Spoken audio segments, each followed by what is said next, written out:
ब्रह्मा के मन के अनुरूप हैं वो, इसलिए उनका नाम मनु महाराज हुआ। और वह स्त्री वह अत्यंत सुंदर है, शतरूपा है, इसलिए उनका नाम शतरूपा। दोनों को सृष्टि के विस्तार के लिए आज्ञा प्राप्त हुई, परंतु कहाँ जाएं? पृथ्वी पर। लेकिन पृथ्वी हिरण्याक्ष भीतर लेकर के गया पाताल लोक में।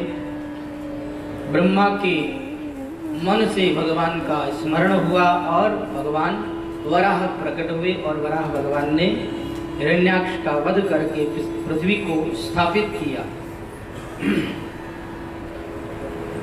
अब श्री मैत्रेय महाराज कहते हैं, मनु महाराज और शतरूपा ने इस सृष्टि पर आकर के सृष्टि का विस्तार किया। उत्तानपाद और प्रियव्रत दो पुत्र हुए, आकुति, देवहूति और प्रसूति, ये इनकी 3 कन्याएं हुई। ब्रह्मा के एक पुत्र थे जिनका नाम था करदम ऋषि। ये करदम ऋषि भगवत प्राप्त महापुरुष हैं, तपस्या कर रहे हैं, साक्षात भगवान प्रकट हुए हैं। भगवान की इन्होंने सुंदर स्तुति गाई है। भगवान ने कहा कि मांगो क्या चाहिए? कहा प्रभु कुछ नहीं चाहिए। भगवान ने कहा अगर आप गृहस्थाश्रम के अंदर प्रवेश करो तो मैं स्वयं आपके यहाँ पर अवतार ग्रहण करूंगा। कहा प्रभु अगर आप मेरे पुत्र बन करके आते हैं तो मैं विवाह करने के लिए भी तैयार हूं।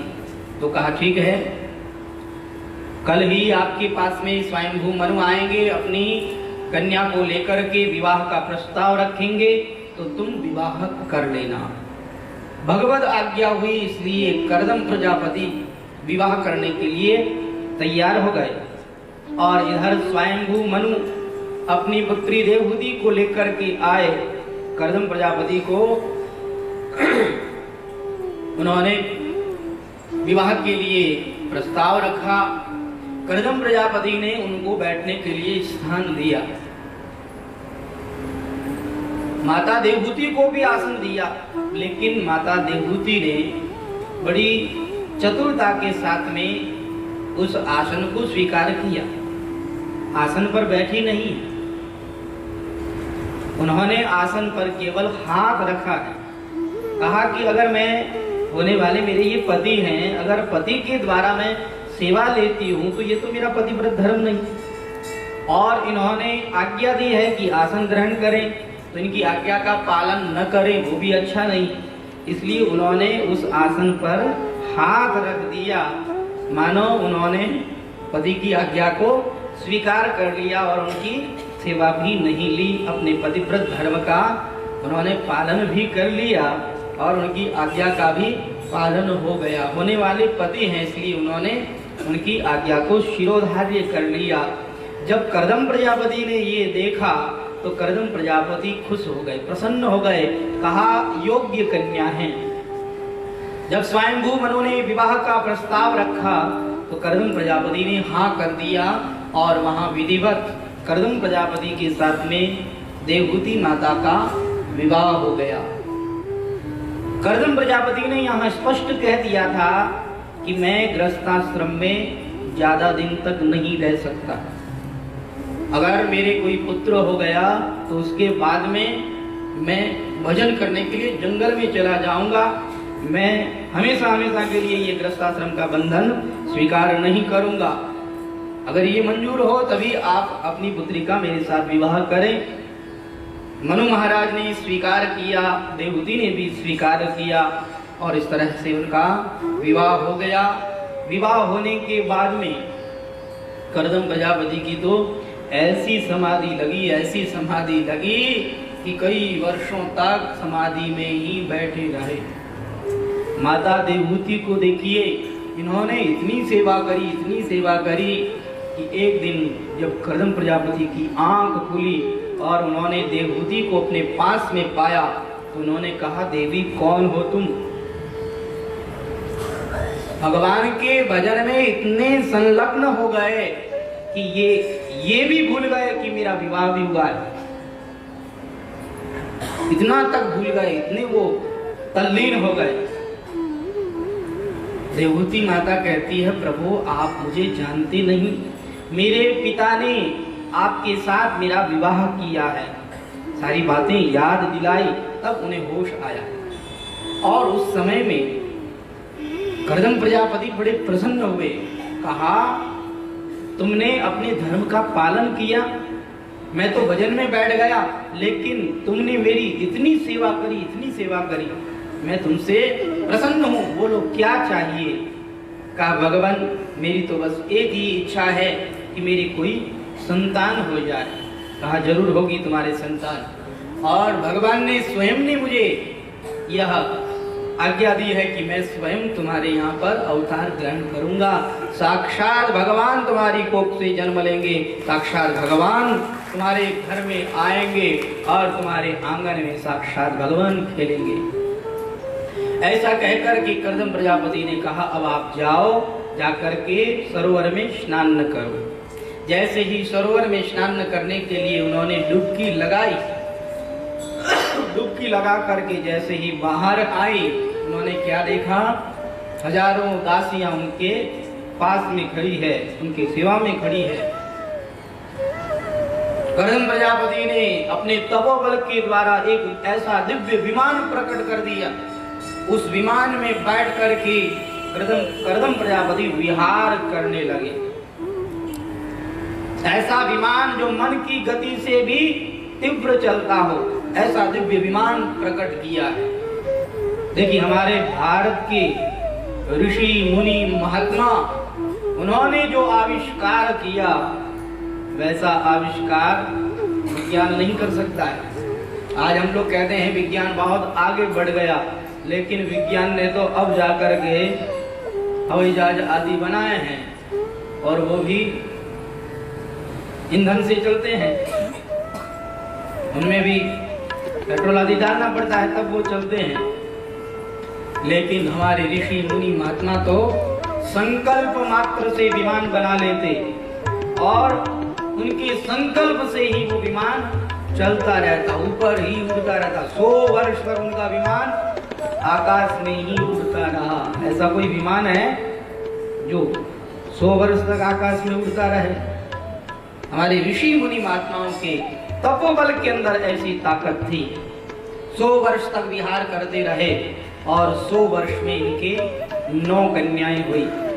एक दिन कर्दम प्रजापति को वैराग्य हुआ, और उन्होंने अपनी पत्नी से कहा, 100 वर्ष व्यतीत हो गए मुझे इस विमान के अंदर विहार करते करते, अब तो मुझे सब कुछ छोड़ करके भगवत भजन में लगना होगा। कहा, क्या कह रहे हैं आप ही ने तो कहा था मेरे घर पर भगवान अवतार ग्रहण करेंगे, और अभी तो ये केवल 9 कन्याएं हुई है, और ये 9 कन्याएं तो अपने अपने घर को चली जाएगी, मैं तो अकेली की अकेली ही रह जाऊंगी। जब उन्होंने याद दिलाया, तब कर्दम प्रजापति को याद आया और कहा, भगवान ने मुझसे कहा है, जरूर भगवान तुम्हारे घर पर आएंगे।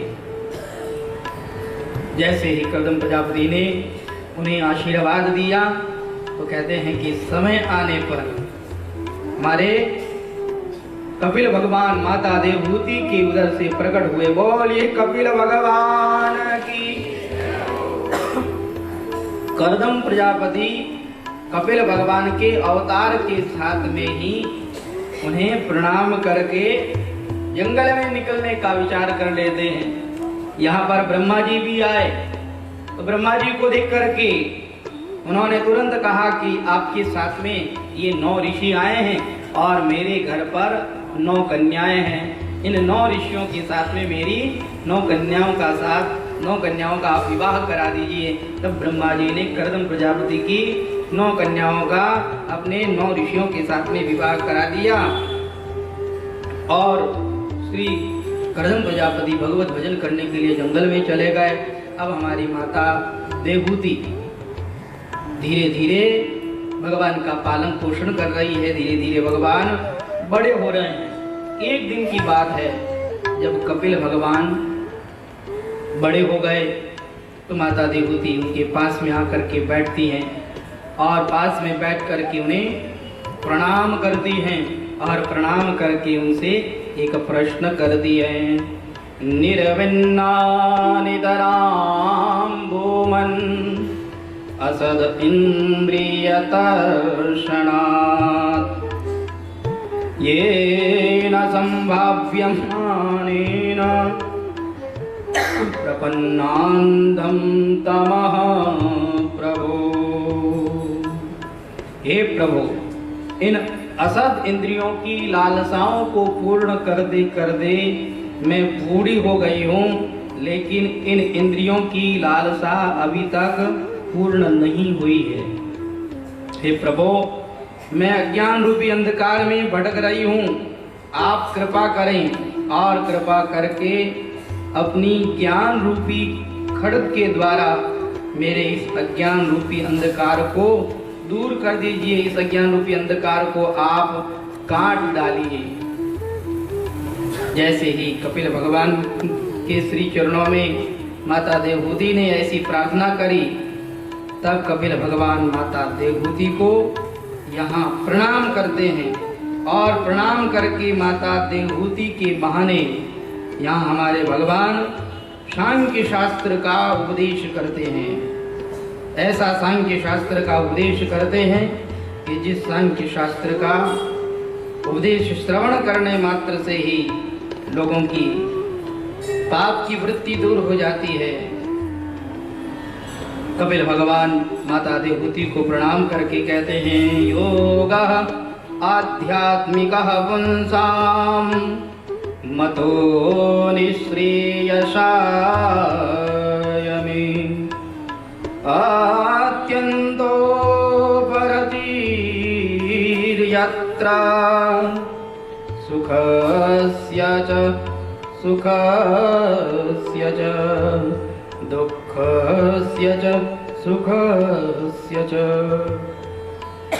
हे माते, इस संसार के अंदर अगर किसी को दुख से छुटकारा पाना हो तो उसके लिए एक ही उपाय है कि वह योग का आश्रय ले ले। योगः आध्यात्मिकः पुंसां मतो निःश्रेयसाय मे अत्यंतो परतिर्यत्र दुःखस्य च सुखस्य च। सुख और दुख दोनों से अगर ऊपर उठ करके आनंद को प्राप्त करना हो तो मानव को चाहिए योग का आश्रय ले लेवे। योग से ही मानव सुख और दुख से ऊपर उठ सकता है। योग के माध्यम से मन भगवान में लग जाता है और मन अगर भगवान में लग जाता है तो मनुष्य मोक्ष को प्राप्त कर लेता है। मन ही मनुष्य के बंधन और मोक्ष का कारण माना गया है। मन एव मनुष्याणाम बंध मोक्ष कारणयोः। जैसे जो चाबी ताले को बंद करने के लिए होती है वही खोलने के लिए होती है। ऐसा नहीं है कि खोलने के लिए अलग चाबी हो और बंद करने के लिए अलग चाबी हो, दोनों एक ही होती है। ऐसे ही संसार के अंदर ये मन ही मानव के बंधन का कारण है और मन ही मोक्ष का कारण है। मन को अगर भगवान में लगाया तो मोक्ष हो गया, मन को अगर संसार में लगाया तो बंधन हो गया। इसलिए इस मन को वश में करे और मन वश में तभी होगा जब योग करेंगे। योग क्या है? कहा योग अर्थात भगवान के साथ संबंध बना लेना। युजीर योगे से योग शब्द बना है। भगवान के साथ संबंध बना लेना, अटूट संबंध बना लेना, यही योग है। और इस योग के माध्यम से व्यक्ति का मन भगवान में लग जाता है। मानव को चाहिए कि सत्पुरुषों का संग करे, क्योंकि सत्पुरुषों का संग करने से अपने आप उन्नति होती है, अपने आप प्रगति होती है। और कुसंग करने से व्यक्ति का पतन हो जाता है। इसलिए ऐसे पुरुषों का संग करें जो अजात शत्रु हैं। तितिक्षवः कारुणिकः सुहृदः सर्वदेहिनां अजातशत्रवः शान्ता साधवः साधुभूषणा। जो तितिक्षावान संत हों, जो सहनशील हों, जो करुणा परायण हों, जो संपूर्ण देहधारियों के सुहृद हों और जो अजात शत्रु हों, जिनका कोई शत्रु ना हो, जिसकी किसी के प्रति वैर की दृष्टि ना हो, किसी के प्रति भी वैर भाव ना हो, जो शांत रहने वाले हैं और जो साधुओं के भी साधु हैं, जो महात्माओं के भी महात्मा हैं। साधवः साधु भूषणा, ऐसे संतों का संग करना चाहिए। संत सदा सहनशील ही होते हैं, संत कभी किसी का अहित नहीं करते। आप देखिए, जो जो महापुरुष हुए उन्होंने संसार का हित करने के लिए, संसार का कल्याण करने के लिए कितने कष्ट झेले, कितना उन्होंने दुख सहन किया, लेकिन हमेशा उनकी यही भावना रही कि संसार के लोगों का कल्याण हो जाए। कभी भी संत किसी का अहित नहीं चाहते, स्वप्न में भी किसी का वो अहित नहीं चाहते, सबका वो भला ही भला चाहते हैं। एक बार की बात कि एक नाव के अंदर संत बैठे हुए थे और संत जब नाव के अंदर बैठे हुए जा रहे थे तो कुछ कॉलेज के बच्चे भी उस नाव में आ गए। अब नाव बीच में चल रही थी। उस समय में संत, वो तो ध्यानस्थ थे, लेकिन बच्चे ठहरे। वो बच्चे संत को परेशान करने लगे। कोई उनकी दाढ़ी खींचने लगा और कोई उनका कपड़ा खींचने लगा, कोई उनकी कमंडलू खींचने लगा। बहुत परेशान किया उन्होंने संत को, लेकिन संत जरा सा भी परेशान नहीं हुए। संतों को कोई फर्क नहीं पड़ा, लेकिन हमारे भगवान को फर्क पड़ गया। भगवान सहन नहीं कर पाए। भगवान ने आकाशवाणी करते हुए कहा कि ओ महात्मा जी, ये बच्चे आपको कितनी देर से परेशान कर रहे हैं, आप इन्हें कुछ नहीं कह रहे हैं, आप परेशान नहीं हो रहे हैं, लेकिन मैं परेशान हो गया हूँ। आप सहन कर रहे हैं, लेकिन मैं आप सहन नहीं कर सकता। मैं अब इस नाव को पलटने वाला हूँ, क्योंकि इन बच्चों ने आपको बहुत परेशान कर दिया है, इसलिए मैं इस नाव को अब पलट रहा हूँ। लेकिन आप डरिएगा नहीं, मैं आपको बचा लूंगा। तो वो संत आकाश की तरफ देख करके कहने लगे, हे भगवान, अगर आप पलटना ही चाहते हैं, इस नाव को क्यों पलटते हैं? इन बच्चों की बुद्धि को ही पलट दीजिए, ताकि ये बच्चे हमेशा हमेशा के लिए संतों का सम्मान करना सीख जाएं, आदर करना सीख जाएं, इन बच्चों की बुद्धि सद्बुद्धि हो जाए। आप ये प्रयास कीजिए। तो संत ऐसे दयालु, संत ऐसे कृपालु होते हैं। कोई अगर उनका अहित भी करे, कोई अगर उनको परेशान भी करे, तब भी हमारे संत महापुरुष उसका अहित नहीं चाहते, हमेशा उसका कल्याण ही चाहते हैं। इसीलिए कहा है, संत न होते इस जगत में तो ये जल जाता संसार, ये संसार जल ही जाता। संत महापुरुष थे इस संसार को बचाने वाले, इसलिए ये संसार बच गया। अन्यथा इस संसार का बचना बड़ा मुश्किल था, क्योंकि इसके अंदर काम रूपी अग्नि, क्रोध रूपी अग्नि, तरह तरह की अग्नियां हैं, जिस अग्नि के अंदर व्यक्ति जल कर के राख हो जाता। लेकिन हमारे संत महापुरुष समय समय पर पधारते रहते हैं और समय समय पर लोगों को जगाते रहते हैं और लोगों को बचाते रहते हैं। संत महापुरुष हमेशा लोगों का भला ही भला करते हैं। जैसे वृक्ष सबका भला करता है, अगर वृक्ष के ऊपर आप पत्थर भी मारो तो वृक्ष आपको फल ही देता है। वृक्ष ये नहीं कहता कि इसने मुझे पत्थर मारा तो मैं इसको फल कैसे दूं। आप पत्थर भी मारो तो वृक्ष तो आपको मधुर और मीठा फल ही देगा। एक किसान एक बगीचे में पहुंच करके आम तोड़ रहा था और आम खाए तो उसे बड़े मीठे लगे। अब उसने देखा आम बहुत ऊंचे हैं, जरा अपने बच्चों के लिए भी आम लेता जाऊं, तो वहां पत्थर मार मार करके आम को नीचे गिरा रहा था। लेकिन हुआ ये कि एक पत्थर राजा के महल में चला गया। पास ही में राजा का महल था। और राजा भी बाहर विश्राम कर रहे थे। अब वो पत्थर सीधा राजा के सर पर जाकर के लगा और राजा क्रुद्ध हो गए। मंत्री ने कहा कौन है, जल्दी उसे पकड़ करके लाओ। सैनिक दौड़े दौड़े आए, उसे पकड़ करके राजा के सामने उपस्थित कर दिया। अब वो किसान दौड़ा, कांपने लगा, कहा महाराज मेरी गलती नहीं है, महाराज मैं तो फल उतार रहा था और मुझे पता नहीं था कि आप यहाँ हैं, महाराज माफ करिए मुझे, मैंने आपको पत्थर मार दिया।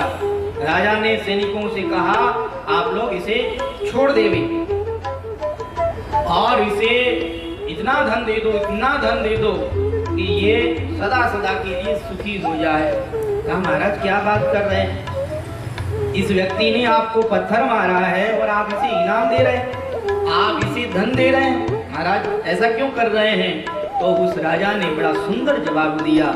उस राजा ने कहा कि देखो ये व्यक्ति वृक्ष को पत्थर मार रहा था और वृक्ष बदले में क्या दे रहा था, मीठे और मधुर फल दे रहा था।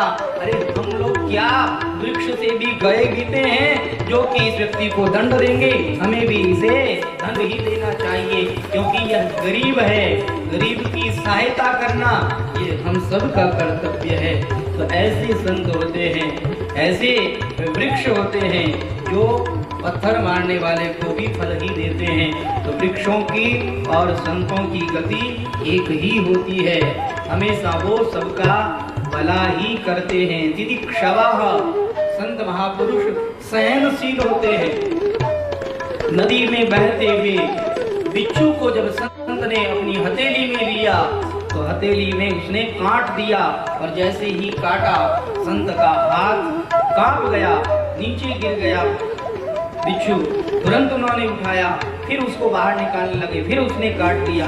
ऐसे बार बार बिच्छू उनको काटता है, बार बार बिच्छू गिर जाता है, लेकिन वो अपना काम करना नहीं छोड़ रहे हैं। किसी ने आकर के कहा महाराज क्या कर रहे हैं आप, ये दुष्ट बिच्छू ये आपको काटता जा रहा है, ये आपको डंक मारता जा रहा है और आप इसको बचाते जा रहे हैं, ये दुष्ट है, बहने दीजिए इसे। तो संत ने बड़ा सुंदर जवाब दिया।